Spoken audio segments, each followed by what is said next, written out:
রামপালজি মহারাজ এমন একজন মহান সন্ত যিনি তার সদ্ভক্তি, তত্ত্বজ্ঞান, করুণা এবং সেবার মাধ্যমে সমাজে এক নতুন দৃষ্টান্ত স্থাপন করেছেন। সন্ত রামপালজি মহারাজের নেতৃত্বে তার সকল সতলোক আশ্রম থেকে সমাজ কল্যাণের অসাধারণ কাজ সমাজকে সোনালী ভবিষ্যতের এক নতুন আশা দেখিয়েছে। সন্ত রামপালজি মহারাজের কাছ থেকে নাম দীক্ষা গ্রহণের পর লক্ষ লক্ষ মানুষের ক্যান্সার, এইডস ইত্যাদির মতো দুরারোগ্য রোগ সেরে গেছে। সন্তজির জ্ঞানে অনুপ্রাণিত হয়ে তার অনুগামীরা লক্ষ লক্ষ ইউনিট রক্তদান করেছেন। সন্তজি লক্ষ লক্ষ বোন ও কন্যার যৌতুক মুক্ত বিবাহ করিয়েছেন। সন্তজি লক্ষ লক্ষ মানুষকে নেশা থেকে মুক্তি দিয়েছেন। কোটি কোটি ভেঙে যাওয়া পরিবার আবার জোড়া লেগেছে। সন্তজির আশ্রমে সমাগমের সময় বিনামূল্যে চক্ষু চিকিৎসা, দন্ত চিকিৎসা প্রদান করা হয়। সন্ত রামপালজি মহারাজ সময়ে সময়ে পরিবেশ রক্ষার উদ্দেশ্যে ব্যাপক পর্যায়ে বৃক্ষরোপণ করেন। সন্তজি অভাবীদের তাৎক্ষণিক ত্রাণ সরবরাহের জন্য অ্যাম্বুলেন্স পরিষেবা চালু করেছেন। সন্তজি তার অনুগামীদের দেহদানের জন্য অনুপ্রাণিত করেন, যাতে মানবতার সেবা এবং চিকিৎসা ক্ষেত্রে উন্নতি হতে পারে। সন্ত রামপালজি মহারাজের সকল আশ্রমে প্রতিটি সমাগমে বিনামূল্যে ভান্ডারার আয়োজন করা হয়, যেখানে প্রতিটি শ্রেণী, প্রতিটি জাতি এবং প্রতিটি ধর্মের মানুষ একসাথে বসে খাবার খায়।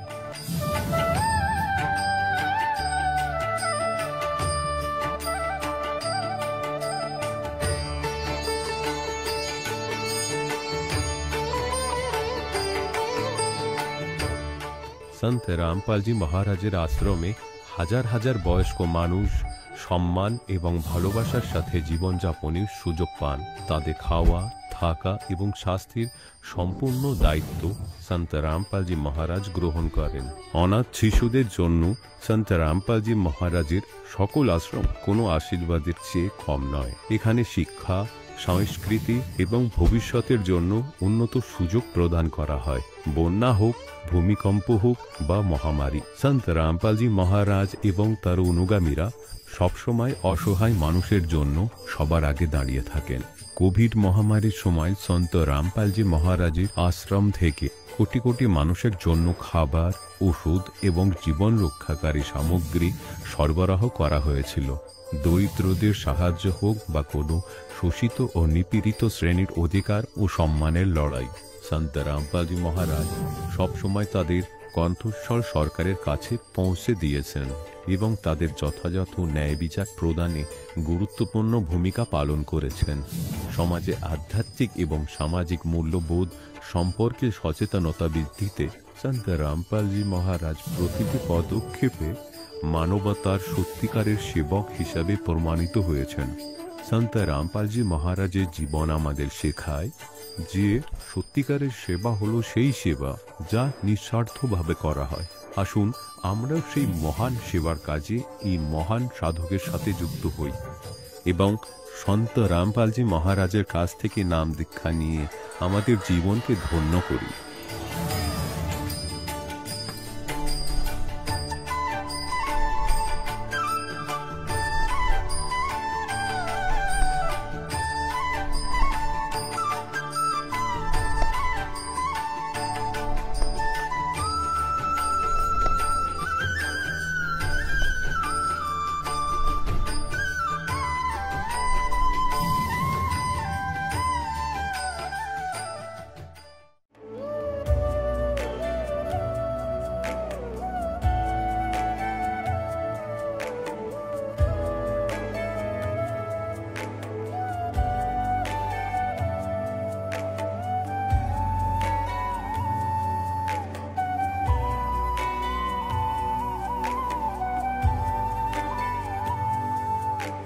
কে ব্রহ্মার পিতা, কে বিষ্ণুর মা, শঙ্করের ঠাকুর দাদাকে আমাকে বলো।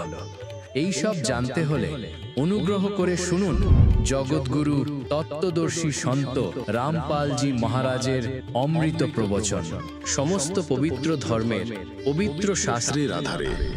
নমস্কার দর্শকগণ, আপনি কঠোর সাধনা করেও শান্তি পাচ্ছেন না। শারীরিক অসুস্থতা, পারিবারিক অশান্তি, অর্থনৈতিক সংকট আপনাকে ঘিরে রেখেছে। আপনি বহু দেব দেবীর পূজা, বিভিন্ন সাধু গুরু স্মরণে যাবার পরও কোনো সমাধান পাননি। দর্শকগণ, ঠিক এমনই পরিস্থিতিতে ছিলেন উদয় কুমার দাস, যিনি পশ্চিমবঙ্গের মুর্শিদাবাদ জেলার বাসিন্দার। তিনি ব্রহ্মা, বিষ্ণু, মহেশ, কালী সহ বহু দেবতার পূজা করেছেন, পীরের দরবারে গিয়েছেন, এমনকি অনুকূল ঠাকুরের দীক্ষাও নিয়েছিলেন। কিন্তু তাতে তার জীবন থেকে দুঃখ কষ্ট দূর হয়নি, বরং শারীরিক, মানসিক ও অর্থনৈতিক সমস্যাগুলো আরও বেড়ে গিয়েছিল। কিন্তু হঠাৎ একদিন তিনি সন্ত রামপালজি মহারাজের সৎসঙ্গ টিভিতে দেখতে পান। এরপর তিনি সন্ত রামপালজি মহারাজের নাম দীক্ষা গ্রহণ করলেন। তারপর থেকেই ওনার সব শারীরিক রোগ দূর হয়েছে, অর্থনৈতিক উন্নতি হয়েছে, পরিবারে সুখ শান্তি ফিরে এসেছে, ভূত প্রেতের ভয় ও অলৌকিক সমস্যাগুলো চিরতরে শেষ হয়েছে। কিন্তু কিভাবে এগুলো সম্ভব হলো, চলুন শুনে নি উদয় কুমারের মুখ থেকে। নমস্কার স্যার। নমস্কার স্যার। আপনার নাম? আমার নাম উদয় কুমার দাস। স্যার আপনি কোথা থেকে এসেছেন? আমি মুর্শিদাবাদ জেলার কাঁদি শহর থেকে এসেছি। স্যার, সন্ত রামপালজি মহারাজের কাছ থেকে নাম দীক্ষা নেওয়ার আগে আপনি কি কি ভক্তি সাধনা করতেন?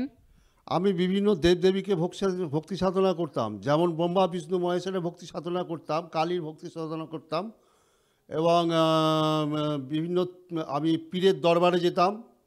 দীর্ঘ 5 বছর আমি পীরের দরবারে গিয়েছি, এবং আমি অনুকূল ঠাকুরের দীক্ষা নিয়েছিলাম। অনুকূল ঠাকুরের দীক্ষা আমি 20 বছর নেওয়া ছিল আমার দীক্ষা। তো সেখান থেকে আমি সন্ত রামপালজি মহারাজি শরণে এলাম।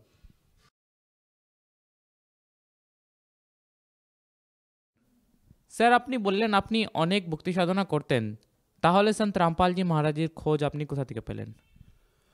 আমি আমার বাড়িতে টিভি আছে, টিভি চ্যানেলে আমি অ্যাস্ট্রোলজারের প্রোগ্রামগুলো দেখতাম, এবং বিভিন্ন গুরু যেগুলো আছে সেই গুরুদের আমি কথাগুলো আমি শুনতাম। এগুলো আমি খুব ভালো লাগতো, পছন্দ করতাম। আর অ্যাস্ট্রোলজারের প্রোগ্রামগুলো এই কারণে দেখতাম যে আমার খুব অর্থনৈতিক অবস্থা খারাপ ছিল, শারীরিক মানসিক সমস্ত কিছু। তো সেইগুলো থেকে বাঁচার জন্য আমি ভাবতাম যে বোধহয় যে ওই অ্যাস্ট্রোলজাররাই আমাকে হয়তো বাঁচাবে। হ্যাঁ, তো অ্যাস্ট্রোলজারদের প্রোগ্রাম দেখতাম। দেখতে দেখতে দেখতে দেখতে সন্ত রামপালজি মহারাজের সৎসঙ্গ মাঝে মাঝেই চলে আসতো। সেই সৎসঙ্গ আমাকে ভালো লাগতো না শুনতে। তারপরে আবার ওই অ্যাস্ট্রোলজারদের প্রোগ্রামগুলো দেখতাম, আবার বিভিন্ন ওই যে সমস্ত গুরুগুলো আছে, হ্যাঁ, সেই গুরুদের প্রোগ্রামগুলো দেখতাম। তারপরে আবার দেখছি পরের দিনকে দেখতে দেখতে সন্ত রামপালজি মহারাজের সৎসঙ্গ চলে আসছে। এরম করতে করতে কন্টিনিউ আসতে থাকে। আসতে থাকার পর 15 দিনের মাথায় আমার মনে কি হলো যে আমি এত সবাইকে দেখাচ্ছি, কিছু হচ্ছে না, সবাই প্রোগ্রাম দেখছি, তাতে আমার কোনো লাভ মানে কিছু ভালো বুঝতে পারছি না। সবাইকে ভক্তি করছি, ভক্তি করে আমার কোনো উন্নতি নাই। দিনের পর দিন আমার যে শারীরিক অসুস্থ, আর্থিক অসুস্থ, মানসিক অসুস্থ, বাড়িতে কলহ, অশান্তি, সমস্ত কিছু মানে ধার জানায় আমার জীবনটা যেন একদম পরিপূর্ণ হয়ে গিয়েছিল। আমি এত কষ্টের মধ্যে ছিলাম। তারপরে 15 দিনের মাথায় কি মনে হলো, ঠিক আছে এই সন্তের বচনটা একবার দেখি তো। উনি তো দুটো কথা আমার ভালো লেগে গেল।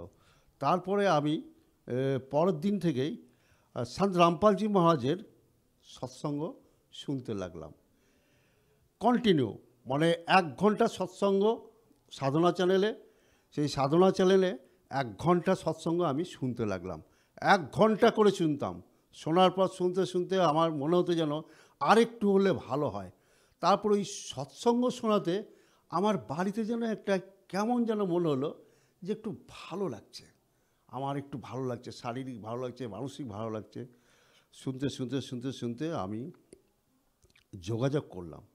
যোগাযোগ করার পর আমি হরিয়ানাতে ফোন করলাম, আশ্রমে নিচেতে পট্টি চলে, পট্টিতে ফোন নম্বর আছে, ফোন নম্বর দিয়ে আমি হরিয়ানাতে ফোন করলাম আশ্রমে। ফোন করার পরে ওনারা আমাকে ফোন নম্বর দিল, বললো বেঙ্গলে নামধাম সেন্টার আছে, আপনি ওখানে যোগাযোগ করুন, ওখানে যান। তো এখানে আমরা রিসরায় ফোন নম্বর আমাকে দিল, সেই রিসরায় আমি ফোন করে জানলাম। তো ওনারা আমাকে ঠিকানা দিল, দিয়ে আপনি এইভাবে রুট লাইন বলে দিলে চলে আসুন। তো সেখান থেকে আমি বাড়িতে তখন আমি বললাম যে দেখো, এই শান্তের কিন্তু ইনি যে সৎসঙ্গে ইনি যে বাণীগুলো বলছেন, ইনি যেগুলো বলছেন, এগুলো কিন্তু আমার খুব ভালো লাগছে, তাই এনার আমি দীক্ষা নেবো, তুমি কি আমাকে সহযোগিতা করবে? তাহলে আমি কিন্তু এনার দীক্ষা আমি নেবো। তো তুমি আমাকে বলো। তো আমার স্ত্রীর কথা তো আমাকে একবার জিজ্ঞেস করতে হবে, কারণ তার সহযোগিতাও দরকার আছে। তখন এমনি সাধু সন্তদের কথা, সাধু বা অ্যাস্ট্রোলজারের কথা শুনলে কিন্তু আগে খুব রেগে যেত, কিন্তু আমি খুব পছন্দ করতাম। তো এনার কথা যখন আমি বললাম, তখন বলল হ্যাঁ তুমি যাও না, তোমার যদি ভালো লাগে তুমি যাও, আমি তোমার কোনো অসুবিধা করবো না। ঠিক আছে। দিয়ে তারপরে আমি 4-5 দিনের মধ্যে আমি রিসরায় চলে গেলাম। রিসরায় যাওয়ার পর সেখানে আমাকে জ্ঞানচর্চা হলো। জ্ঞানচর্চা হওয়ার পর ওখানকার নিয়ম সম্বন্ধে আমাকে ওনারা বোঝানোর পর নিয়মটা আমাকে খুবই ভালো লাগলো। কিন্তু নিয়মের মধ্যে ছিল কি, আমাদের যে সমস্ত দীর্ঘদিন ধরে আমাদের পূর্বপুরুষরা দেব দেবীদের পুজো করে এসছে, বাড়িতে প্রতিষ্ঠা করে এসছে, হ্যাঁ, সেইগুলোকে রাখা যাবে না। এবং আমাকে শুধু পূর্ণ পরমাত্মা এবং তার ভক্তি করতে হবে, তারই পুজো করতে হবে, আর অন্য কারই পুজো করা হবে না। পুজো করলে তাতে কোনো লাভ হবে না। এইটা কিন্তু আমাকে সেদিকে জ্ঞানচর্চে ওনারা বোঝালেন। তো আমাকে ভালো লাগলো। কিন্তু আমি দেখছি যে এইভাবে যদি আমি নাম নিয়ে বাড়িতে যাই, তাহলে তো অশান্তি হবে। কারণ ওই দেবদেবীগুলোকে তো বাড়ি থেকে সরিয়ে দেবে না আমার বা স্ত্রী বা আমার ছেলে। তখন আমি বললাম যে ঠিক আছে, আমাকে একটু ভাবতে দিন, আমি বাড়ি যাই। কারণ এই নিয়মটা আমার জানা ছিল না গো। তো আমার জানা হলো, কিন্তু আমাকে একটু ভাবতে দিন, আমি বাড়ি যাই। বাড়ি যাওয়ার পর আমি একটু আলোচনা করি, তারপরে আসবো। হ্যাঁ, বলো ঠিক আছে, আপনি ভালো করে ভাবুন, ভেবে আপনি মনস্থির করুন, তারপরে জোর করে নয়, আপনি নাম টিকিয়ে রাখতে পারবেন সেইভাবে আপনি করুন। আল্লাহ ঠিক আছে, আসুন। দিয়ে ওখান থেকে আমি চলে এলাম। চলে আসার পর তারপরে আমি বাড়িতে এসে বললাম যে দেখো, এখানে ভক্তি সাধনা করতে গেলে পরে আমার এই সমস্ত ভক্তি সাধনা আমাকে ছাড়তে হবে, এবং শাস্ত্র অনুকূল ওখানে ভক্তি সাধনা করতে হবে, এবং পরমাত্মার পুজো হবে, এবং এখানে এইভাবে হবে, একটাই ভক্তি হবে। তো তুমি কি আমাকে সাথ দেবে? যদি দাও তাহলে আমি ভক্তি করতে পারবো। এবং আমার মনে হচ্ছে যেন এইখান থেকে আমি কিছু একটা মনে হচ্ছে যে সব জায়গায় তো ফেলিওর হয়েছি, কোনো জায়গায় গিয়ে আমি কোথাও গিয়ে আমি কোনো কিচ্ছু পাইনি। আমি অনুকূল ঠাকুরের দীক্ষা নিয়ে আমি 20 বছর যাওয়া আসা করেছি, সেখানেও কিচ্ছু পাইনি। এবং পীরের দরবারে গিয়েছি, সেখানে 5 বছর গিয়েছি, সেখানেও কিচ্ছু পাইনি। তারপর এক সাধুর কাছে আমি 4 বছর গোপনভাবে ছিলাম। আমি আমার রোজগার কিচ্ছু দেখতাম না, সংসার কীভাবে চলছে, সামান্য পয়সা। তো ওই সাধুর কথা শুনে সাধু আমাকে বলেছিল যে তোকে পয়সা ব্যবস্থা করে দেবো, তুই ঠিক করে চল আমার সঙ্গে। তো আমি 4 বছর চলার পর সে সাধু তো দুরারোগ্য ব্যাধি হয়ে সে জীবনে কষ্ট পেয়ে লাস্টে মারা গেল। তারপরে ওখান থেকে বেরিয়ে এসে তখন দিশেহারা হয়ে গেলাম, কি করা যায়। তারপর এই পথ আমি পেলাম। পাওয়ার পর আমি আমার স্ত্রীকে বললাম যে ঠিক আছে। স্ত্রী বলল তুমি আলাদা করে পুজো করো, আমরা তো এখন দীক্ষা নিচ্ছি না, তো তুমি নাও, নিয়ে তুমি আলাদা করে ঘরে প্রতিষ্ঠা করো, পুজো করো। তাহলে ঠিক আছে। তখন আমি কিন্তু আর বাড়িতে থাকতে পারছি না, আমার ছটপট ছটপট ছটপট করছি। আর প্রত্যেক দিন আমি গুরু সন্ত রামপালজি মহারাজজির সৎসঙ্গ দেখতে শুরু করি সাধনা চ্যানেলে 7:30টায়। আমার যত কাজ থাক সেখান থেকে আমি তাড়াতাড়ি বেরিয়ে এসে, আমি 8টা 20, 30 হলো বেরিয়ে এসে তাড়াতাড়ি এসে মানে সাধনা চ্যানেলে 7:30টার সময় আমি বসে পড়তাম এবং পুরো সৎসঙ্গ আমি শুনতাম। আর তারপরে আমি ওখানে 7 দিনের মধ্যে আবার ছুটে চলে গেলাম। যাওয়ার পর ওখানে বললাম যে আপনি দীক্ষা নেব। বললো মনে ঠিক করেছেন? দুবিধা নাই তো? আলান যে না। বাড়িতে জিজ্ঞেস করেছেন? হ্যাঁ হ্যাঁ। কোনো অবধ নাই তো? আলান না। বলো ঠিক আছে, ভক্তিটা ভালো করে করুন, তো দেখবেন আস্তে আস্তে আপনি কত লাভ পাবেন এবং কত ভালো থাকবেন। ওখানে গিয়ে তারপরে আমি নাম দীক্ষা গ্রহণ করলাম। স্যার আপনি বললেন আপনি অনেকই ভক্তি সাধনা করতেন, তারপরে সন্ত রামপালজি মহারাজের স্মরণে আসলেন। আমরা শুনেছি সন্ত রামপালজি মহারাজের স্মরণে আসলে নাকি অনেকজনেরই অনেক লাভ হয়। আপনার কি কি লাভ হয়েছে? আমার সাংসারিক লাভ হয়েছে, আর্থিক লাভ হয়েছে, মানসিক লাভ হয়েছে এবং শারীরিক লাভ হয়েছে। আমার সব দিকে লাভই লাভ হয়েছে। মানে লাভ আমি বলে শেষ করতে পারবো না। মানে প্রচুর লাভ, প্রচুর লাভ। মানে আমি আমার জীবনে সব কিছু শেষ হয়ে গিয়েছিল, সন্তরামপালজির মহারাজের স্মরণে এসে আমার সবই লাভ হয়ে গেছে। কোনো অসুবিধা হয় না। আমার দুরারোগ্য ব্যাধি থেকে আমি ভালো হয়ে গেছি। তারপরে আমার বড় বড় অ্যাক্সিডেন্ট থেকে আমি বেঁচেছি সেখান থেকে। এবং বাড়িতে আমার খুব অশান্তি হতো। বাড়িতে অশান্তি হতো এই কারণে, ভূত পেতের বাঁধা ছিল আমার বাড়িতে প্রচণ্ড। তো সেখানে আমি নাম দীক্ষা নেওয়ার পর একদিন আমার বাড়িতে আমার স্ত্রী সেই ভূতকে দেখতে পায়। তার নিচেটা নাই, উপরটা আছে, এবং একটা উস্কো খুস্কো চুল মাথার মধ্যে, হ্যাঁ, একটা দেখতে খারাপ ঘৃণ্য চেহারা যাকে বলে, সেই চেহারাতে আমার ছেলে প্রথম দেখলো যে ঘরের মধ্যে ঘুরছে। তো সেখান থেকে তারপরে ওর মাকে বলে, ওর মাকে বলার পর তখন ওর মা দেখে অনেক দিন পর লুকিয়ে লুকিয়ে, মানে সন্ধ্যের দিকে চুপ করে থাকে, তারপরে দিচ্ছে হঠাৎ হ্যাঁ ঘরের মধ্যে ঘোরাঘুরি করছে, তারপরে বেরিয়ে গেল। এবং আমাদের ওখানে আমার ঘরের মধ্যে একটা জানলা আছে, দুটো জানলা আছে, তার মধ্যে একটা জানলা ঠিক 3টের সময় একটা দাম করে শব্দ উঠত। এবং ওই ভূতপ্রেতের বাধাতে আমাদের প্রচণ্ড অশান্তি ঝামেলা, এবং আমাদের 3 পুরুষ ধরে কেউ ওই বাড়িতে টিকতে পারেনি, সব অল্প বয়সে মারা গিয়েছে। অশান্তি, কারই অর্থনৈতিক অবস্থা ভালো ছিল না, সব এইভাবে মারা গেছে। তারপরে এখন সন্ত রামপালজি মহারাজের কাছে নাম দীক্ষা নেওয়ার পর সেই ভূত প্রেতের বাধা আর নাই, বাড়িতে কোনো কলহ নাই, এবং আমি বড় বড় অ্যাক্সিডেন্ট থেকে বেঁচে গিয়েছি। সেই অ্যাক্সিডেন্টগুলো হচ্ছে প্রত্যেকটা মৃত্যুর যোগ। সেই মৃত্যুর যোগ থেকে আমি বেঁচেছি। এবং আমার করোনার সময় করোনা হয়েছিল, সেই করোনাতে আমাকে কোনো কিচ্ছু খারাপ কিচ্ছু করতে পারেনি, এবং আমি অল্প ওষুধ খেয়ে ভালো হয়ে গেছি। এবং শারীরিক, মানসিক, সাংসারিক, আর্থিক আমার চারিদিকে লাভ, লাভই লাভ। গুণে শেষ করা যাবে না, বলে শেষ করা যাবে না। সন্ত রামপালজি মহারাজজি আমাকে এমনই লাভ দিয়েছেন।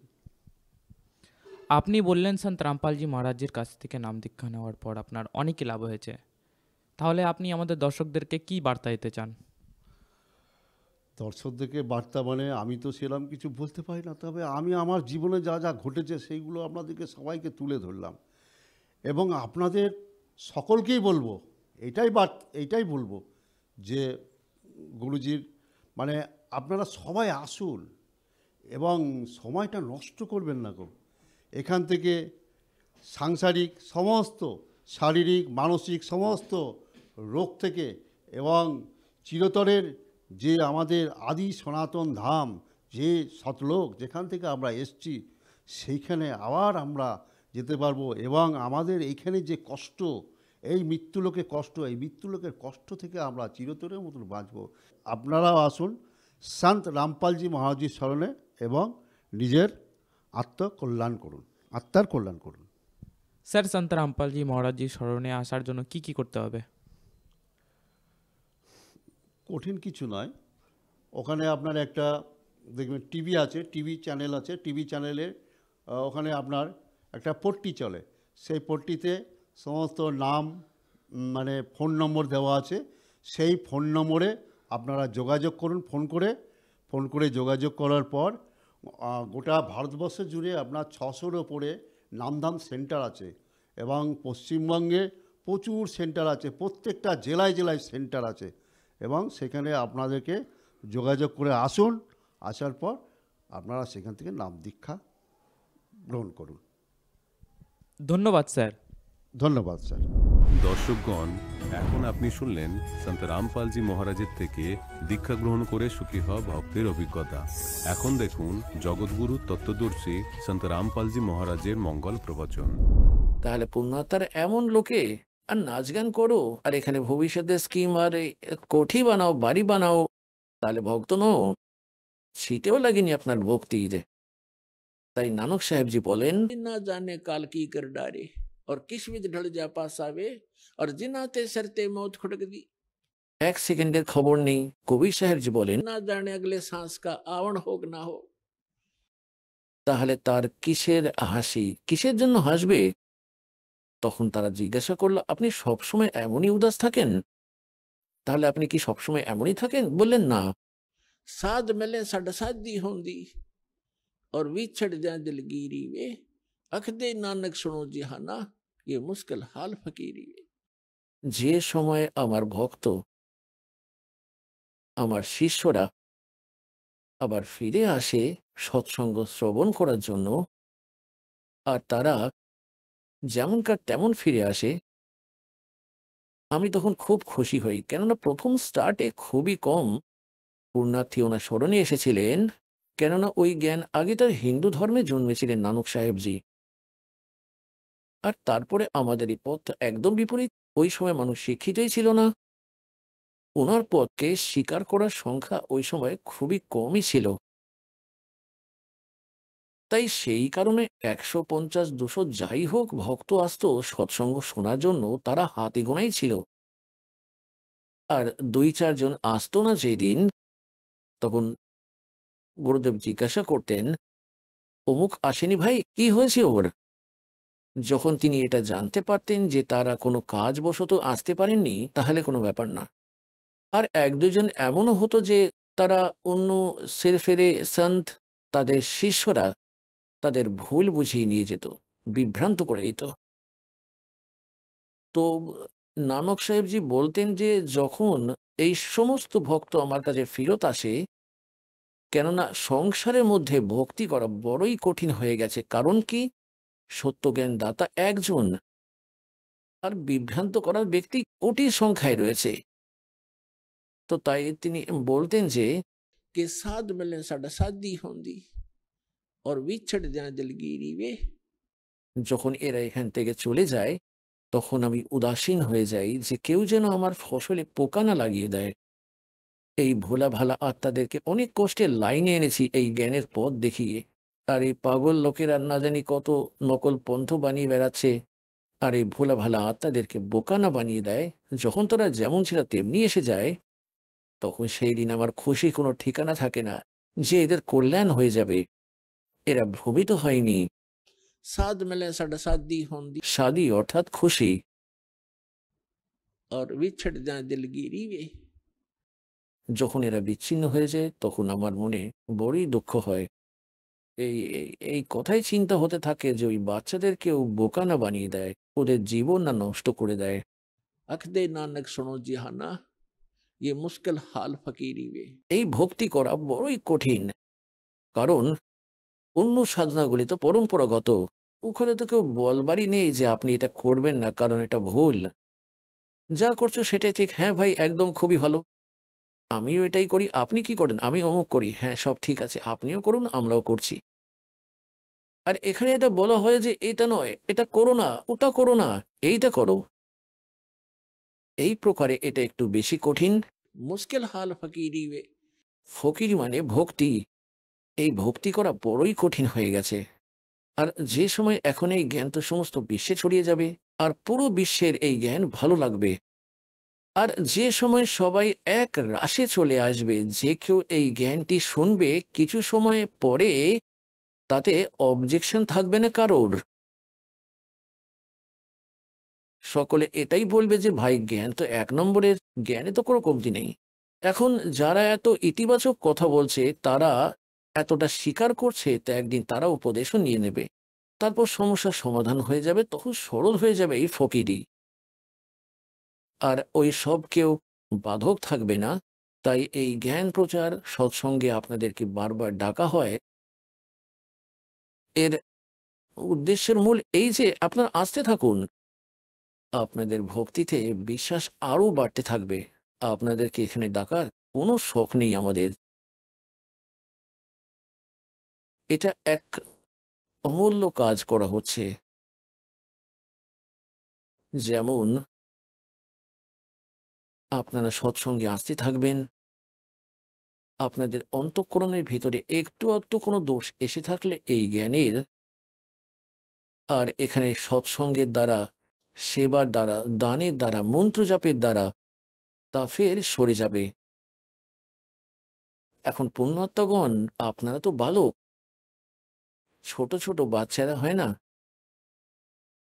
আর সেই মাতা কি করে? বাচ্চারা গলিতে খেলা করে আর নিজের সঙ্গীদের সঙ্গে বড় মগ্ন থাকে। মা জানে তাকে দুধ আর খাবার খাওয়ানোর, দুধ পান করানোর সময় হয়ে গেছে।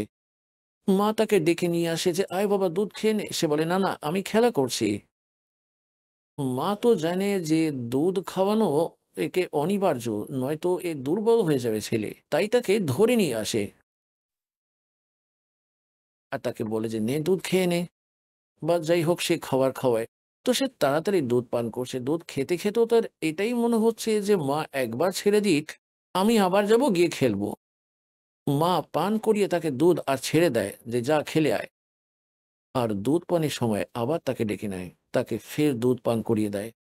তো যেই প্রকারে ওই মা জানে যে এইভাবে সময় আহার করতে থাকলে আমার ছেলে বা মেয়ে রুগ্ন না হয়ে যায়, সেই বাচ্চা রোগা হবে না, দুর্বল হয়ে পড়বে না, অসুস্থ হবে না, আর এরা ভালোভাবে এদের পরিপোষণ করে যুবক হয়ে যাবে।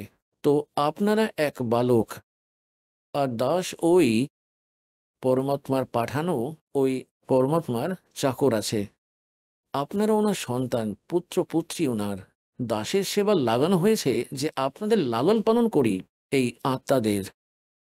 আত্মার দুধ হলো সৎসঙ্গ, এই জ্ঞান আর এই মন্ত্রভক্তি।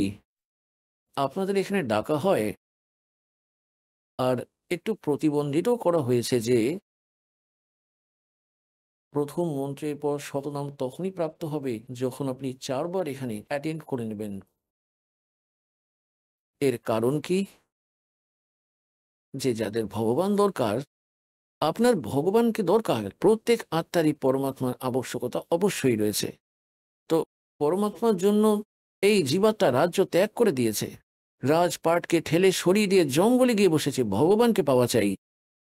এনারা তবুও ভগবানকে পাননি, চলো রাজ্যও ত্যাগ করতে পারি।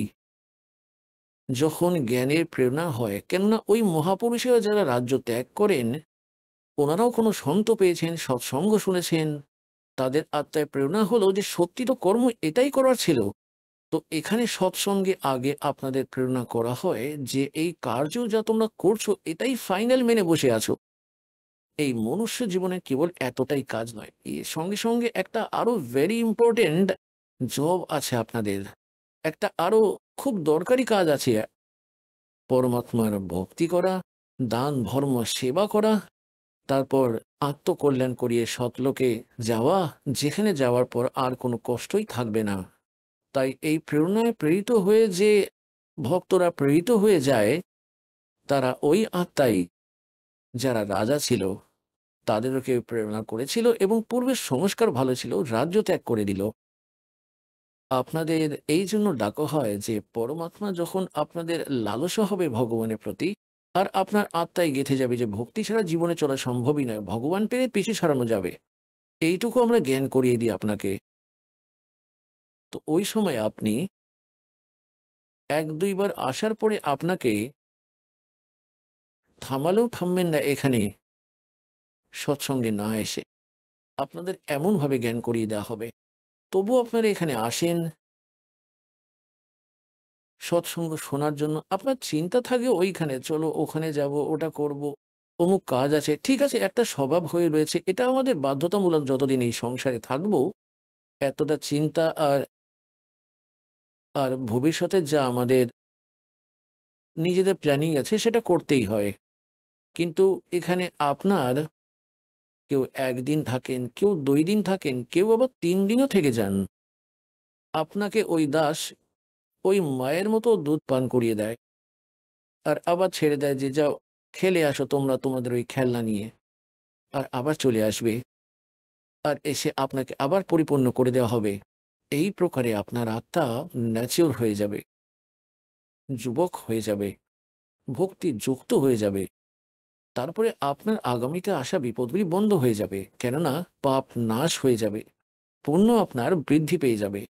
তারপর আপনার উপর কালের কোনো চাপ থাকবে না। আপনার আবশ্যকতা পূর্তি পরমাত্মা করতে শুরু করবেন।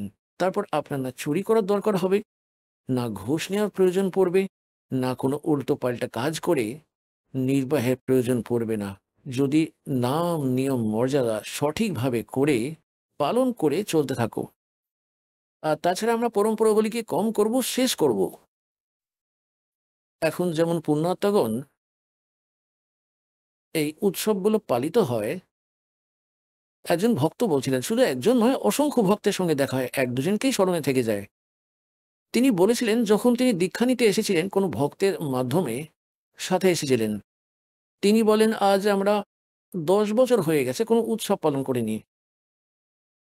এর কারণ কি?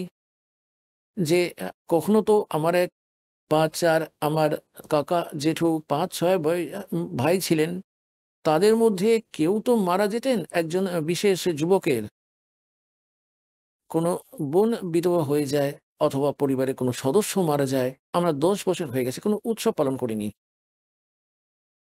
তো পুণ্যাত্মাগণ এখন তিনি কেন উৎসব পালন করছেন না? আর যাদের ওপর বজ্রপাত পড়েনি তারা নাচ গান করবে, গান করবে, ছাই উৎসব এখানে। এখানে তো বলা হয়েছে, পরমাত্মা বলেন যে যদি আপনি সমর্থের শরণ পেয়ে যান তাহলে এখানে আপনি খুশি মানাতে পারেন, আর সেই খুশিও রাম নামের ভক্তিতে। এটা আপনার উৎসব, সৎসঙ্গে আসা। পরমাত্মার ভক্তি করুন, সেবা করুন, সিমরন করুন, দান করুন, যেরকম আপনার সাধ্যে কুলোয়। এটাই হলো আপনার উৎসব। এছাড়া এখন কি দেখেছে দাস, এই হোলি উদযাপন করেন। হোলি যখন থেকে আমাদের জ্ঞান হয়েছে, আমাদের সন্তানরাও করে না, ছোট ছোট বাচ্চারাও নিজেদের বাড়িতেই থাকে, ওই দিন সেদিন বাইরে যায় না, কারণ সমাজে এই প্রথা বেশি প্রচলিত। ওই দিন কি করবে? নোংরা জল, কাদা, পাক, গ্রামে তো খুবই খারাপ অবস্থা, আর লাল মুখ করে নেমে বাঁদরের মতন সারাদিন ধাক্কা খেয়ে ঘুরে বেড়াবে। আর আমরা বসে বসে ভজন করব দরজা বন্ধ করে। এখন যেমন একটা আসবে, কি যেন নাম, পূর্ণিমা, রাখি বন্ধন বলা হয়, সব উল্টো প্রথা এই কালের। এক বোন বলছিল যখন সে দীক্ষা নিয়েছিল, আর এইসব নিয়ম কানুন তাকে বুঝিয়ে দেওয়া হয়, সৎসঙ্গ শোনানো হয়। আগে সঙ্গত কম ছিল, 100, 200, 400 ভক্ত এসে তারা বসে যেতেন, সবাই নিজের কথা শোনাতো আমার কাছে বসে বসেই। তো এক বোন বলছিল যে প্রথমবার তো আমাদের খুব দুঃখ হয়েছিল এই কথায়, যখন এটা শুনলাম যে রাখি বন্ধনেও ভাইকে রাখি বাঁধা হবে না। তো এখন বুঝতে পারছি যে আমি রাখি বন্ধনের দিনেও নিজের ভাইকে রাখি বাঁধবার জন্য গিয়েছিলাম, রাখি বাঁধবার জন্য গিয়েছিলাম। আর আমার ভাই কোনো কাজের জন্য মোটর সাইকেলে করে গিয়েছিল, আর তার জন্য অপেক্ষা করছিলাম। এখন কি হলো যে সন্ধ্যার সময় দুর্ঘটনাগ্রস্ত হয়ে গেল আমার ভাই, এবং সে মারা গেল, এবং তার মৃতদেহ এলো। হায় হায়! এখন পুণ্যাত্মগণ আমরা কিসের জন্য রাখি রাখি বাঁধি ভাইকে, বোনেরা? যে আমাদের রক্ষা করবে। এখন যখন সে নিজেরই রক্ষা করতে পারেনি, তখন সে তার বোনের রক্ষা কিভাবে করবে? তো যিনি রক্ষা করেন, পরমাত্মাকে রাখি বাঁধন, আর তার জন্য রক্ষা বন্ধন। পুণ্যাত্মগণ তার নাম নিন, তার স্মরণে এসে যান। ভাইয়েরও রক্ষা হবে, বোনেরও রক্ষা হবে, সন্তানদেরও রক্ষা হবে, নিজেরও রক্ষা হবে, স্বামী স্ত্রীরও সুরক্ষা হবে। তাই আমরা ভুলে গেছি এসব ঐতিহ্যতে, পরমাত্মাকে ভুলে গেছি, আর নিজেদের এই মাকড়সার জালে আটকে পড়ে জীবন নষ্ট করে ফেলছি।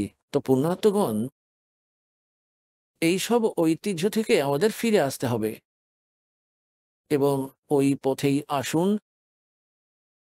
আমরা যখন যাত্রা করি তখন যাত্রার সময় বেশি লাগেজ বহন করতে পারি না, তাই যত পরম্পরা আছে এই বোঝা আমরা চাপিয়ে রেখেছি কোনো কারণ ছাড়াই। এ থেকে হালকা হয়ে আমরা এই যাত্রায় সফল হতে পারবো আর এগুলো দূর করতে পারবো। এখন আপনারা দেখছেন উৎসব যাই হোক, 2 কেজি মিষ্টি নিয়ে কেউ এদিকে ছুটছে কেউ ওদিকে ছুটছে এবং একটি ঐতিহ্য হয়ে উঠেছে যে এত মালপত্র ওই দিনই আনতেই হবে। ওই মিষ্টি, ওই সন্দেশ যাই নিয়ে আসুন, সেগুলো কিভাবে তৈরি হয়, এত লোকের জন্য এসব কোথা থেকে আনা হবে, এত খোয়া এত মাওয়া কোথা থেকে আনবে তারা? সব ডুপ্লিকেট মাল খাচ্ছ তোমরা। তো পুণ্যাত্মাগণ, প্রথমত এই লোকে এটি খুশি উদযাপন করার জায়গা নয়। হ্যাঁ, পরমাত্মা বলেন যে समर्थ का सरना गहो रंग होरी हो फिर कदे न हो एकाज राम रंग होरी हो। समर्थ की शरण गहो, समर्थ का शरणा गहो रंग होरी हो। আপনার হরি মানে খুশি। আপনার বাড়িতে যদি আনন্দ উদযাপন করতে চান তবে সমর্থের স্মরণে আসুন, আপনি প্রতিদিন খুশি পাবেন। এই সৎসঙ্গেতে আসা, এটাই আপনার হোলি, এটাই আপনার দীপাবলি, আর এগুলোই আপনার সমস্ত উৎসব। বলা হয় সমর্থ কা শরণা গহো রঙ্গ হরি হো ফির কভু না হো আকাজ। আপনার কিছুই খারাপ হবে না, রাম রঙ্গ হরি হো, রামের নামে এই খুশি উদযাপন করুন। তাই এইভাবেই আমাদের মর্যাদাকে সীমাবদ্ধ করতে হবে এবং ভক্তি তবেই আমাদের সফল হবে। এখন পুণ্যাত্মগণ কি বলছেন যে पर भी लेन जात है दुनिया हमरा ज्ञान किने ना सुनिया।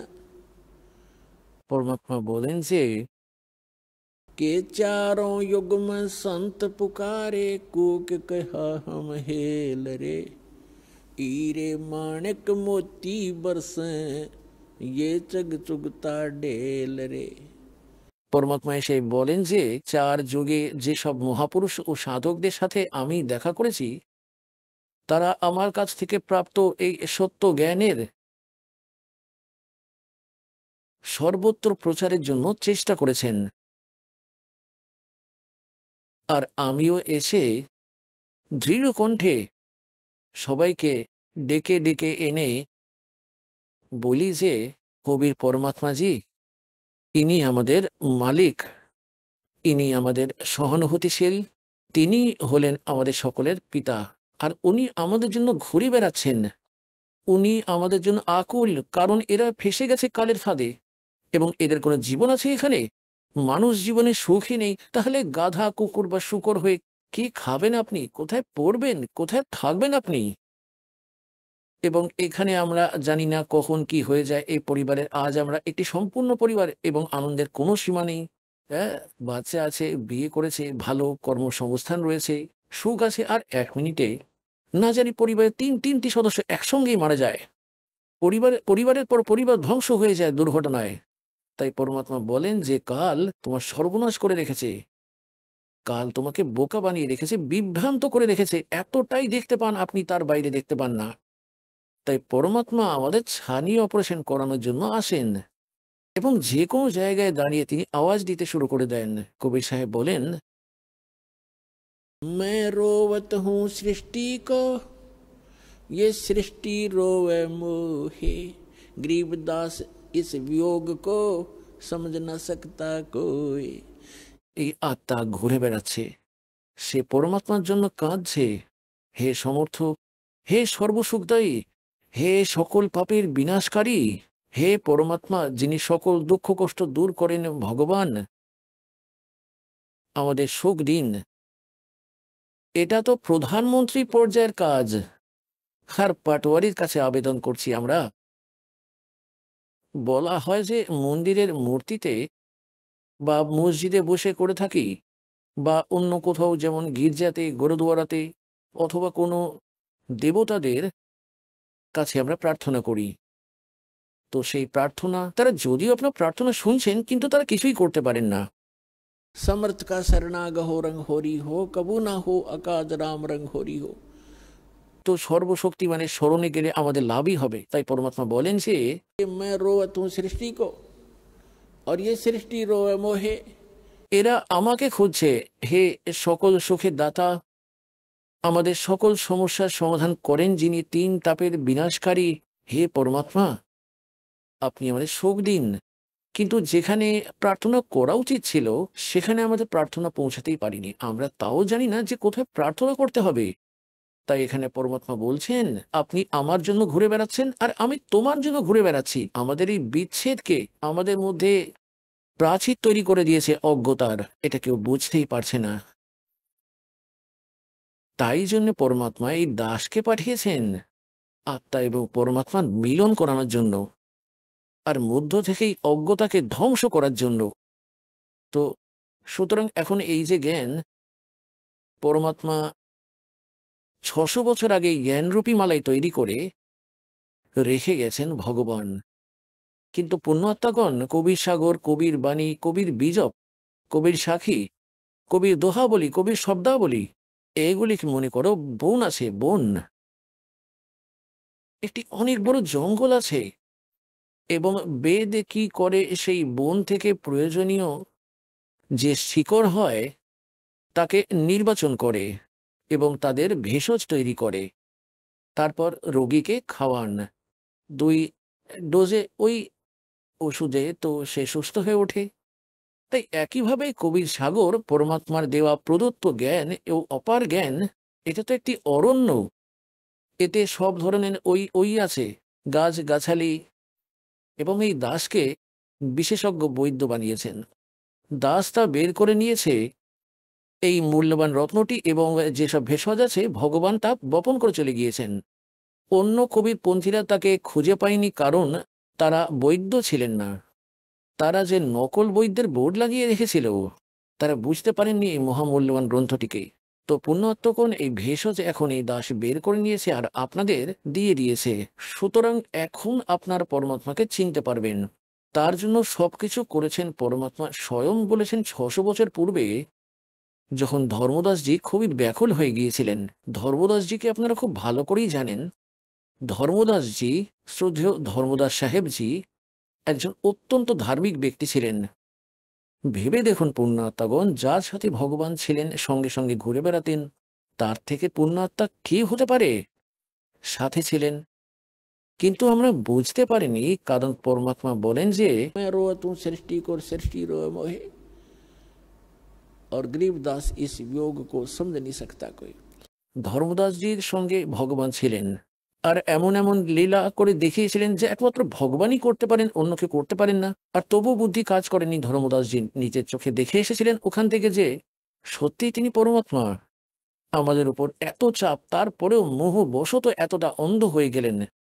যখন পরমাত্মা বলেন কে ধর্মদাস মেরি লাখ দোহাই, ধর্মদাস মেরি লাখ দোহাই, ইয়ে মূল জ্ঞান কই বার না যাই। আমি যে তোমাকে জ্ঞান, মূল জ্ঞান দিয়েছি, বাস্তবিক জ্ঞান দিয়েছি, এর এখন কোথাও চর্চাও করবে না। তারপর বললেন যে ধর্মদাস মেরি লাখ দোহাই, ইয়ে সার শব্দ কই বার না যাই, সার শব্দ বার जो पढ़ी बिचली पेडी हंसनी तरही। এখন ধর্মদাসজিকে পরমাত্মা বললেন যে এই জ্ঞান এবং এই নাম, এই তিনটি মন্ত্র, সৎনাম এবং সারনাম, এই তিনটি মন্ত্রের একটি জাপ হয়ে যায়।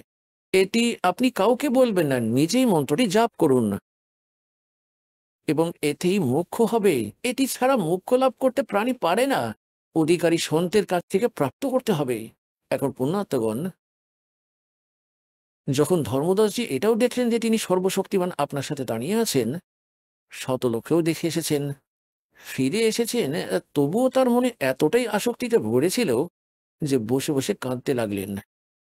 পরমাত্মা বললেন, কেন নিরাশ হয়ে গেলে ভক্ত? তাই তিনি কি বললেন, প্রভু আপনি স্পষ্ট করে দিয়েছেন যে এই মন্ত্রগুলি ছাড়া কোনো মুক্তি নেই।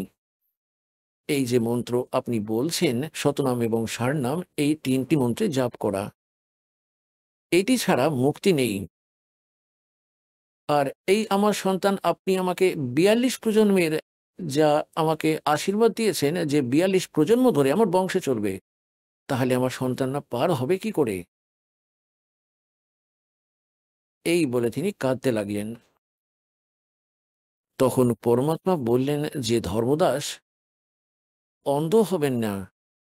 যদি এই জ্ঞান আর এই নাম আপনি তাদের বলে দেন, তাহলে আগামী দিনে আপনার এই সম্প্রদায়ের বংশধরদেরকে কাল ঠকাবে এবং তাদের বিভ্রান্ত করবে। তার দূত পাঠাবে, সেই দূতেদের যদি এটা হাতে লেগে যায় এই মূল মন্ত্রটি, তাহলে মধ্য প্রজন্মে সবাইকে পার করব বিশ্বকে, তারা কেউ পার হতে পারবে না। আমার মিশন নষ্ট হয়ে যাবে, আমার সমস্ত বাজি নষ্ট হয়ে যাবে যা আমি করতে চেয়েছিলাম।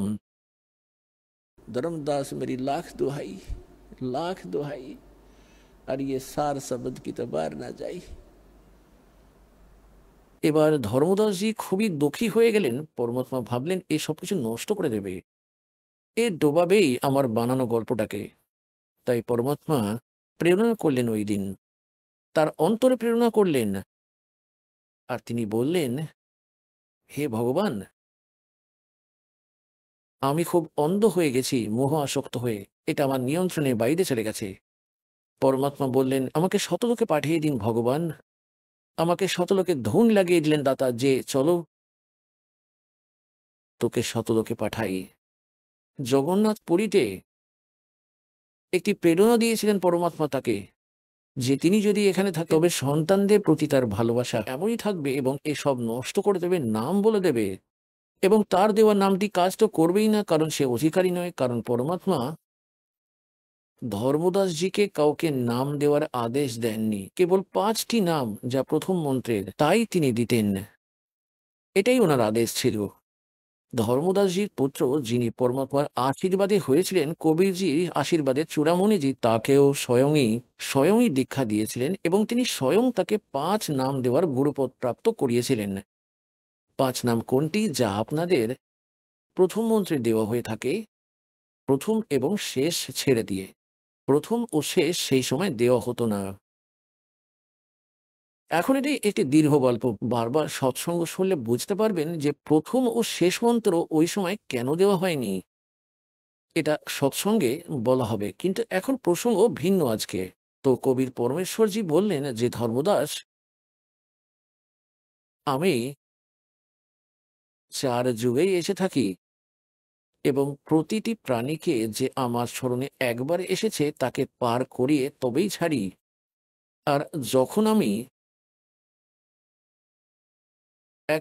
যখন সমুদ্রে জগন্নাথের মন্দিরকে তৈরি করতে দেওয়া হয়নি ঈর্ষাবশত, 6 বার 5 বার তাকে ধ্বংস করে দিয়েছিল নির্মিত মন্দিরটি, জগন্নাথ পুরীর মন্দিরকে।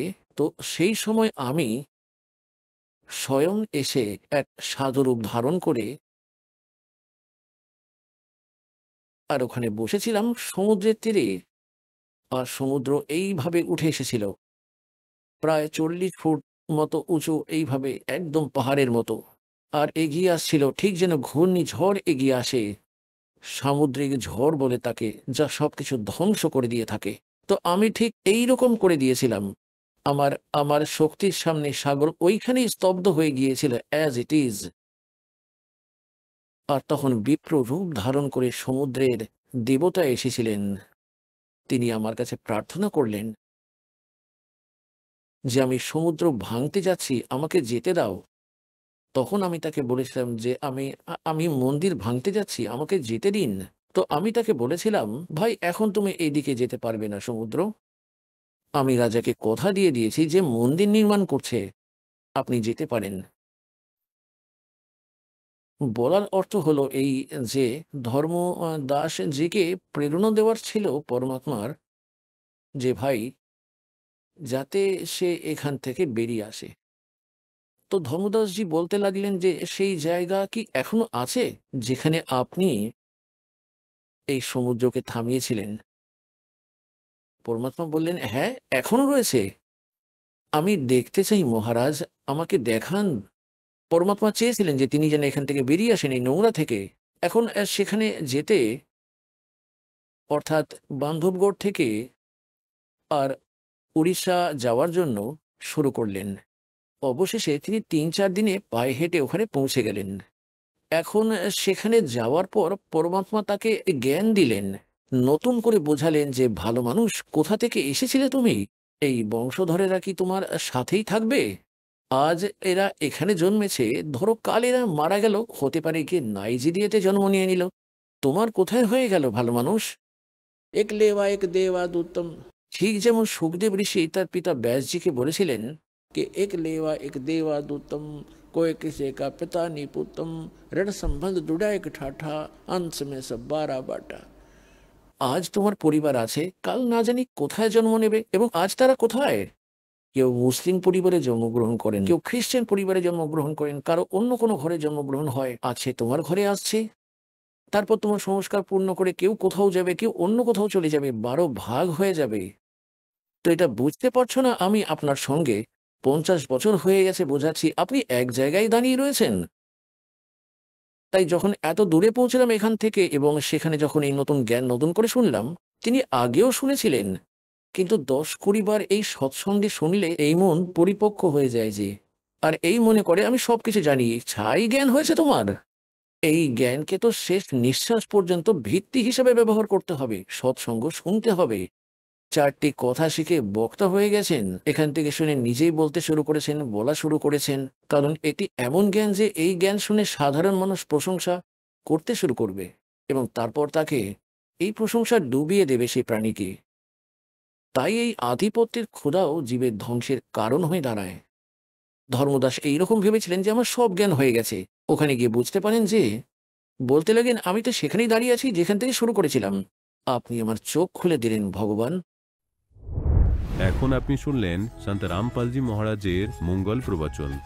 আসুন এখন শুনি সন্ত রামপালজি মহারাজের থেকে নাম দীক্ষা গ্রহণ করে এবং সদ্ভক্তি করে আশ্চর্যজনক লাভ অর্জনকারী অনুগামীদের অভিজ্ঞতা। নমস্কার দর্শকগণ, আপনি কি কখনো ভেবে দেখেছেন যদি বছরের পর বছর উপবাস, পূজা পাঠ, নানা দেব দেবী সাধনা করেও দুঃখ কষ্ট না কমে, তাহলে কি করবেন? এমনই ঘটনা ঘটেছিল পশ্চিমবঙ্গের ঝাড়গ্রাম জেলার শম্পা মাহাতোজির জীবনে। তিনি শ্রীকৃষ্ণ, মা দুর্গা, মা মনসা সহ বহু দেবতার পূজা করতেন, উপবাস করতেন, তুলসী গাছে জল দিতেন, কিন্তু এত ভক্তি করেও তার জীবন দুঃখে ভরা ছিল। ভয়ানক গ্যাসের রোগ, পেটে অসহ্য যন্ত্রণা, মাথা ব্যথা, চরম অর্থ সংকট।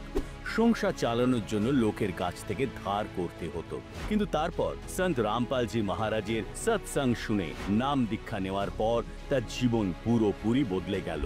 আজ তিনি বলছেন, আমার সব রোগ ভালো হয়ে গেছে, সংসারে সুখ এসেছে, আমি প্রকৃত মুক্তির পথ পেয়েছি। কিন্তু প্রশ্ন হলো, নাম দীক্ষা নেওয়ার পর কি করে এই অলৌকিক পরিবর্তন ঘটল? সন্ত রামপালজি মহারাজের দেওয়া জ্ঞান তাকে কিভাবে মুক্তির পথ দেখিয়েছে? চলুন শুনি শম্পা মাহাতোজির বাস্তব অভিজ্ঞতা তার নিজের মুখে। নমস্কার, সৎ সাহেব। আপনার নাম? শম্পা মাহাতো। আপনি কোথা থেকে এসেছেন? আমি ঝাড়গ্রাম জেলার বানগোড়া গ্রাম থেকে এসেছি। সন্ত রামপালজি মহারাজের কাছ থেকে নাম দীক্ষা আপনি কবে নিয়েছেন? সন্ত রামপালজি মহারাজের কাছ থেকে নাম দীক্ষা আমি 2023-এ নিয়েছি। সন্ত রামপালজি মহারাজের কাছ থেকে নাম দীক্ষা নেওয়ার আগে আপনি কি কি ভক্তি সাধনা করতেন? আমি শ্রীকৃষ্ণের যেমন ধরুন অষ্টমীতে উপবাস করতাম, আবার ওই তুলসী গাছে জল দেওয়া, সব কিছুরই উপবাস করতাম। যেমন শ্রী দুর্গার যখন পুজো হতো তখনও উপবাস থাকতাম। বলতে পারেন যে সামাজিক যে আপনাদের 33 কোটি দেবতা আছে, ওনাদের সবারই সাধনা করতাম। আমি আগে বুঝতে পারতাম না যে কিভাবে আমার মোক্ষ লাভ হবে। আগে ওনাদের ভক্তি সাধনা করতে করতে আমার গ্যাস হয়ে গেছিলো, প্রচুর গ্যাস হয়ে আমার পেটে যন্ত্রণা হতো, প্রচুর যন্ত্রণা হতো এবং মাথাও ধরে যেত। আমি কি করব কোনো ভেবে পারতাম না, আমি দুঃখী হয়ে পড়েছিলাম। আপনি এত ভক্তি সাধনা করতেন, এরপরও আপনার গ্যাসের মতন একটি ভয়ঙ্কর রোগ হয়ে যায়। তারপরে সন্ত রামপালজি মহারাজের খোঁজ আপনি কোথা থেকে পেলেন? আমি আনন্দধারা অফিসে ITCRPর কাজ করি। ওখানে সন্ত রামপালজি মহারাজের একজন শিষ্যাও কাজ করেন। উনি আমার দুঃখ কষ্ট বুঝলেন, দেখলেন যে দিদি এইভাবে এত কষ্টে কি মানুষ কিভাবে বাঁচতে পারে, আপনি তো এত ভক্তি সাধনা করছি কিন্তু কোনো তো লাভ পাইনি। আর ওই ওনার কাছ থেকে তখন বলি দেখি এই জ্ঞানগঙ্গা বইটাও নিয়ে দেখি কি হয়, এতে নিয়ে গিয়ে বাড়িতে পড়ি। দিদি বললেন যে অনেক লাভ পাওয়া যায়, বইটা দেখুন পড়ে একবার। দেখলাম বইয়েতে লেখা আছে যে গীতাতেও লেখা আছে 6 নম্বর অধ্যায়ে 16 নম্বর শ্লোকে দেওয়া আছে যে ভক্তি সাধনা করা, উপবাস রাখা এগুলো সব বৃথা, এগুলো তো কোনো লাভ পাওয়া যায় না। তো আমি ওই বইটা পড়ে আধ্যাত্মিক জ্ঞান লাভ প্রাপ্ত করলাম যে না, এসব তো আমাদের এতদিন আমি যে ভক্তি সাধনা করেছি এগুলো সব ভুল, আমি ভুল পথে যাচ্ছি। আমাকে সঠিক পথ যেতে গেলে আমি যে সন্ত রামপালজি মহারাজ যে জ্ঞান বলছে সেই জ্ঞানকে আধার করে আমাকে সঠিক পথে যেতে হবে, তবেই আমি মুক্তি পাবো, তবেই আমার সমস্যার সমাধান হবে। আমি এই ভক্তি সাধনা এতদিন করেছি, এতদিন করে আমার শরীরের মধ্যে গ্যাসের মতো ভয়াবহ রোগ তৈরি হয়ে গেছিল, আমি নিজেও বুঝতে পারিনি একটু একটু করে কিভাবে তৈরি হয়ে গেছিল। একদিন ওই রোগ একদিন বিশাল আকারে ধারণ করে। ওই রোগে আমার বাচ্চারাও ছোট ছোট বাচ্চা, 3টি বাচ্চা আছে, ছোট ছোট বাচ্চা, সেই বাচ্চাদের নিয়ে আমি কি করব কোনো ভেবে পাইনি। তো সন্ত রামপালজি মহারাজ আমার সমস্যা সমাধান করেছেন। উনি আধ্যাত্মিক লাভ দিয়েছেন, শারীরিক লাভ দিয়েছেন, আর্থিক লাভ দিয়েছেন। উনি ওনার কাছ থেকে নাম দীক্ষা নিয়ে আমি সমস্ত দিক থেকে লাভ পেয়েছি। আমার এমনও দিন গেছে যে ওখানে নাম দীক্ষা নেওয়ার পর আমার সমস্ত দুঃখ কষ্ট সব সমাপ্ত হয়ে গেছে। এর আগে আমার এমনও দিন গেছে লোকের বাড়ির থেকে আমাকে চাল পর্যন্ত ধার করে এনে বাচ্চাদের খাওয়াতে হতো। আমার স্বামী কোনো কাজকর্মও করতো না, কি সমস্যার মধ্যে লোকের কাছ থেকে টাকা ধার করে সংসার চালাতাম। অনেক পরিস্থিতির মধ্যে গেছি। সন্ত রামপালজি মহারাজের কাছ থেকে জবের থেকে নাম দীক্ষা নিয়েছি, আমার আর্থিক, মানসিক, সামাজিক সব দিক থেকে আমি লাভ পেয়েছি। ওনার কাছ থেকে নাম দীক্ষা নেওয়ার পর আমার জীবন এখন সফল হয়েছে অনেক। আমি এখন বুঝতে পেরেছি হ্যাঁ, মানুষ জন্ম আমার ঠিক এখন সফলের দিকে যাচ্ছে। এখন যে আমি ভক্তি সাধনা করছি সন্ত রামপালজি মহারাজের কাছ থেকে নিয়ে নাম দীক্ষা নিয়ে, এই ভক্তি সাধনায় আমার অনেক লাভ হচ্ছে। আমি এখন মানুষ জীবনের মূল অর্থ কী আমি এখন বুঝতে পেরেছি। আপনি যেমন কি বললেন সন্ত রামপালজি মহারাজের স্মরণে আসার পর আপনার অনেকই লাভ হয়েছে, তাহলে আপনি আমাদের শ্রোতাগণকে কি সন্দেশ দিতে চান, কি বার্তা দিতে চান আপনি? আমি জগতের শ্রোতাগণকে সবাইকে আমি প্রার্থনা করতে চাই, আপনারা আসুন জগৎগুরু তত্ত্বদর্শী সন্ত রামপালজি মহারাজের কাছে নাম দীক্ষা নিন এবং ওনার বলা যে ভক্তি সাধনা আছে সেই ভক্তি সাধনা আপনারা করুন, আপনারা আপনাদের জীবনের সফল করুন। মানব জন্ম দুর্লভ है, मिले ना बारंबार, जैसे तरबट से पत्ता टूटे फेर ना लगता डार। মানব জন্ম দুর্লভ আছে ভাই, সবাই ভাই বোনের জগতের ভাই বোনকে আমি জানাতে চাই যে মানব জন্ম খুব দুর্লভ। আপনারা বারবার এই মানুষ জন্ম হয় না, আপনারা আসুন সন্ত রামপালজি মহারাজের কাছ থেকে নাম দীক্ষা নিন এবং আপনাদের জীবন সফল করুন। আমি যেভাবে আমার জীবনের আমি গতি খুঁজে পেয়েছি, আপনারাও সেভাবে আপনাদের জীবনের গতি তৈরি করুন। আপনারা শুধু মানুষ জন্ম পেয়ে আপনারা শুধু ওই যে শাস্ত্রের বিরুদ্ধ সাধনা করলে আপনারা কোনো লাভ পাবেন না। শাস্ত্রে যা বলেছে সেই অনুযায়ী আপনারা সাধনা করুন, আপনাদের জীবনে সুখময় হয়ে উঠবে। আপনার বার্তা শুনে যদি কেউ নাম দীক্ষা নিতে চায় সন্ত রামপালজি মহারাজের কাছ থেকে, তাহলে কিভাবে নেবে? জ্ঞানগঙ্গা বইয়ের পেছনের পাতাতে যে নাম্বার দেওয়া আছে ওই নাম্বারে আপনারা কল করে আপনাদের এই নিকটবর্তী নামদান সেন্টারে গিয়ে আপনারা নাম দীক্ষা নিতে পারেন। আপনার এই অমূল্য বার্তা আমাদের চ্যানেলকে বলার জন্য অসংখ্য ধন্যবাদ। সৎ সাহেব।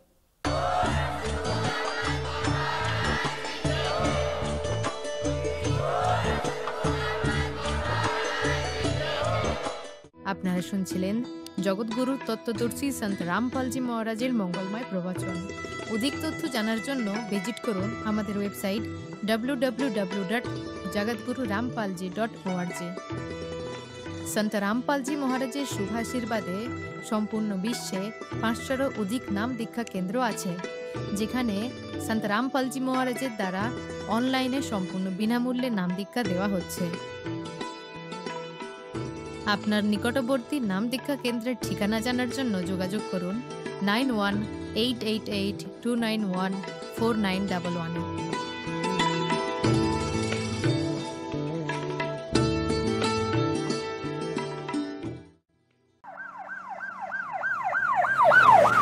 হঠাৎ করে অসুস্থ হলে চিন্তা কিসের?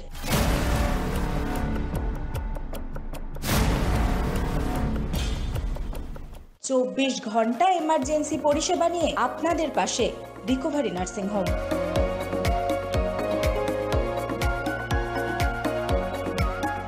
তাই দিন হোক বা রাত, রিকভারি নার্সিং হোম বাড়িয়ে দেবে সুচিকিৎসার হাত।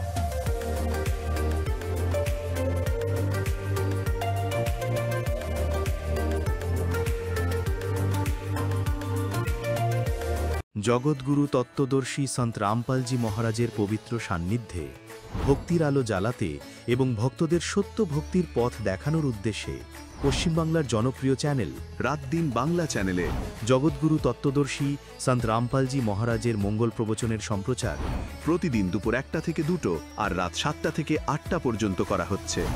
এই সত্য ভক্তি পথকে গ্রহণ করার জন্য আরও বেশি করে এই সত্য সৎসঙ্গ সম্প্রচার দেখুন। এই সৎসঙ্গ প্রবচনের সরাসরি সম্প্রচার সন্ত রামপালজি বাংলা সৎসঙ্গ ইউটিউব চ্যানেল এবং সন্ত রামপালজি বাংলা সৎসঙ্গ ফেসবুক পেজেও দেখতে পারেন। কলকাতার সর্বপ্রথম বিশ্বমানের aesthetic clinic doctor JMS aesthetic. এখানে অত্যাধুনিক বহুমূল্যবান চিকিৎসা সরঞ্জামের সহযোগে cosmetic, gynae, skin, hair, breast, joint pain, obesity, male and female, intimate health, মূলত নারীর অঙ্গের সৌন্দর্য পুনরুদ্ধার, এছাড়াও বিশেষ করে মা হওয়ার পর বা বয়স বৃদ্ধির সাথে সাথে নানান শারীরিক সৌন্দর্য বিনষ্ট হয়, সেগুলিকে পুনরুদ্ধার করা। পাশাপাশি মুখের বিভিন্ন প্রকার দাগ, অনুজ্জ্বল বর্ণ উজ্জ্বল, চুলের সৌন্দর্য বৃদ্ধি, মধ্যবয়স্কদের ঋতুচক্র বন্ধের পর বিশেষ চিকিৎসা করানো হয়। তাহলে আর দেরি কিসের? যোগাযোগ করুন স্ক্রিনে দেওয়া নম্বরে আর চলে আসুন DD 197 street number 295 new town, action area 1, Kolkata 156 এই অ্যাড্রেসে। নমস্কার, আমি ডক্টর জুলফিকার মন্ডল। আমি জেমস অ্যাস্থেটিকের পক্ষ থেকে বলছি। অ্যাস্থেটিক শব্দের অর্থ নান্দনিক। এটা গতানুগতিক চিকিৎসা ব্যবস্থার সঙ্গে কিছুটা পার্থক্য আছে। অনেকেরই অ্যাস্থেটিক সম্বন্ধে আইডিয়া আছে, অনেকের নেই। আমি খুব সংক্ষেপে একটু বলার চেষ্টা করছি। কলকাতাতে বর্তমানে বিভিন্ন জায়গায় অ্যাস্থেটিক ক্লিনিক দেখা যায়, সেটাকে অনেকে কসমেটিক্স ক্লিনিকও বলে। সাধারণভাবে বিউটি পার্লার সম্বন্ধে অনেকের আইডিয়া আছে। বিউটি পার্লারে যাতায়াত সবারই থাকে, মেয়ে এবং গৃহবধূদের। তো আমি যদি খুব সংক্ষেপে বলি যে যেখানে পার্লার শেষ, বিউটি পার্লারে যেখানে শেষ, সেটাই অ্যাস্থেটিক শুরু। অ্যাস্থেটিক ক্লিনিকে সেখান থেকেই শুরু হয়। পার্লারে যেমন একটা কৃত্রিমভাবে একজনের ফেসকে বিভিন্ন প্রসাধনীর সাহায্যে সাময়িকভাবে তাকে একটা চকচকে ঝকঝকে করা হয়, অ্যাস্থেটিক ক্লিনিকে সেটাই পার্মানেন্টলি করা হয়। এই কাজটা সম্পূর্ণরূপে পার্মানেন্ট। আমরা স্কিন, হেয়ার, ওবেসিটি নিয়েও আজকাল বিভিন্ন রকম ক্লিনিক দেখতে পাই। আমিও 2016 সাল থেকেই কলকাতার বিভিন্ন জায়গায়, উত্তর এবং দক্ষিণ কলকাতা এবং মধ্য কলকাতায় এই অ্যাস্থেটিক ক্লিনিক করি, অন্য ব্র্যান্ডে করতাম। তো ডক্টর জেমস অ্যাস্থেটিক আমরা নতুন করে 2023-তে শুরু করেছি। এখানে মূলত আমরা যেটা বেশি করে প্রেফার করছি, বেশি করে আমরা প্রাধান্য দিচ্ছি, সেটি হলো কসমেটিক্স গাইনি এবং female intimate health. Cosmetics gynae সংক্ষেপে বলতে গেলে যে একটি মা তার সন্তান ধারণের জন্য তার শারীরিক যে পরিবর্তনগুলো আসে সমস্ত অঙ্গে, সেই অঙ্গগুলোকে পুনরুদ্ধার করা।